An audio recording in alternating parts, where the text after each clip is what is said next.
So, yes, we're going to do a few things today. First of all, for those who are not familiar with the Grammateus project, I shall explain very briefly what this is about, and my apologies to those who have seen those slides a few times already, and then we'll move on to the main topic. But first of all, my order of mission from Isabel was the following.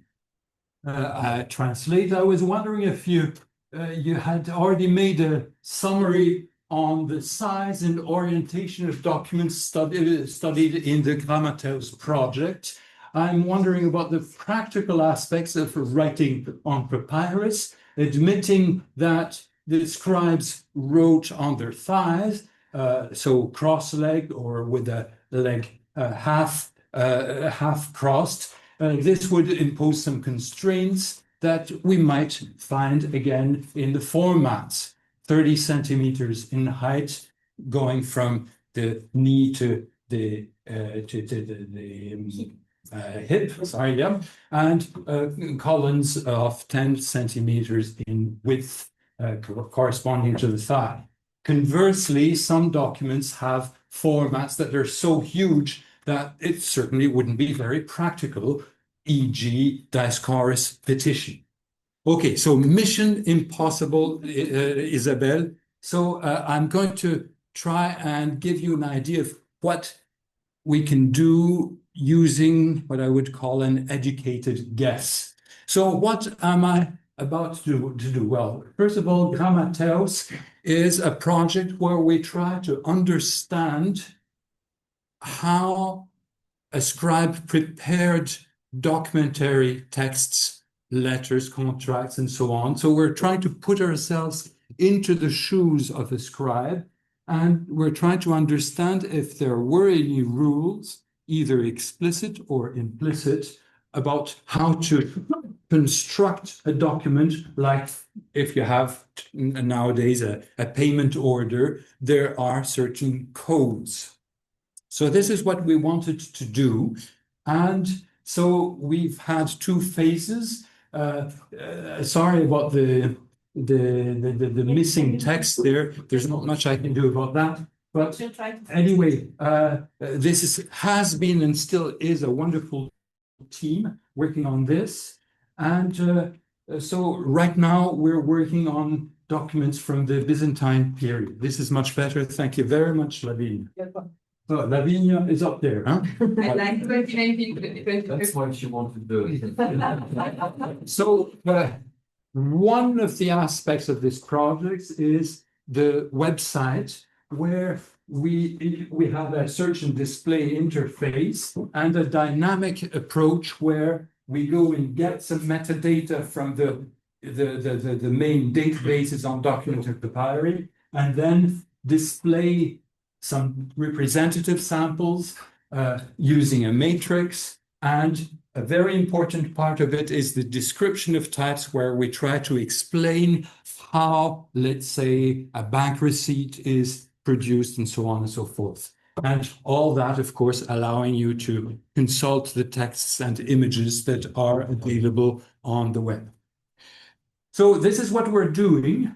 Now let's move on to our question. And we have to go back in time to the Mycenaean period, because here we see that if you consider clay tablets in linear B, there are basically two formats. One of them is the palm, and obviously this is because you could hold your tablet on the palm of your hand. And the other format yesterday we mentioned leaves, that's correct, but it's also the format that corresponds to your forearm, so you can write like that. And on this tablet, you will notice that you have not only the imprint of the thumbs modeling the tablet, but even fingerprints. So this means there's a clear relation between the body of the person preparing the tablet and the tablet itself. And so this is just to say that the idea that we have to think about the body of the scribe is probably right, and this is a fairly good example of that. So what we're going to do now is simply look at not all, but the main formats of documents produced in Greco-Roman Egypt, just to understand what we have at hand. And we'll consider also the period when they're being used. So, for instance, the so-called demotic format, which you see here, is a very long strip of papyrus taken from a tall roll. And this was already used in the Pharaonic period, and you find it in the Ptolemaic Roman period, and even later in the Byzantine period. So this is one format. Another one is the long horizontal format. So something like that. And we will see in a moment, this is a totally different format.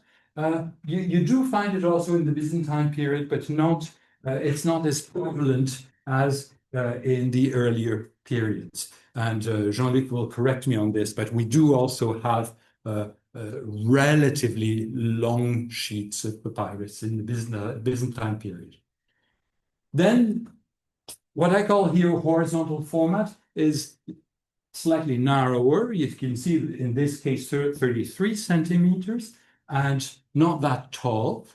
So this is something a little different from what we just saw here.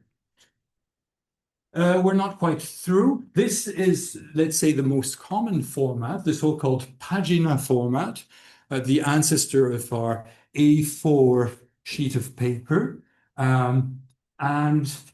This is found especially in the Roman period, but also in the Ptolemaic and Byzantine period. And finally, this is a very important item. We'll come back to that. And this again is for Jean-Luc. This is the tall roll format. So basically this way, and then you cut it off. And yes, finally, you have tiny slips of papyrus, little squares like your receipt from the Migros or whatever. Yeah. So those are the formats we're working on. And now we're going to try and see if we can do something with that. But the problem is, can we tell what support the scribes used? So was it the thigh? Was it a table? We don't have very much evidence on that. And so we're going to try and guess. I first tried to see if I could find any images of scribes writing. And all I could find was from the Pharaonic period. And this was very consistent. As you can see from all those images, they're always sitting and using what we could call a kilt. So this is not Scotland, of course, but they're using this kind of skirt to lay the papyrus so that they can write as if they had a table. So this is the basic pattern for the Pharaonic period. And they're using brushes, not pens like we saw yesterday, not a reed, but a brush. This will change in the Ptolemaic period where you will find brushes, but pen will become more prevalent. Now, there's just a question that if you look at the images here, they're all holding rolls. They're not holding a sheet of papyrus. And so this also begs for the question, when is the sheet detached from the roll? After or before the writing? So let's go back now to our format. If you take the demotic format, an educated guess would be what Isabel had already alluded to. It seems obvious that you could use your thigh as a support for writing.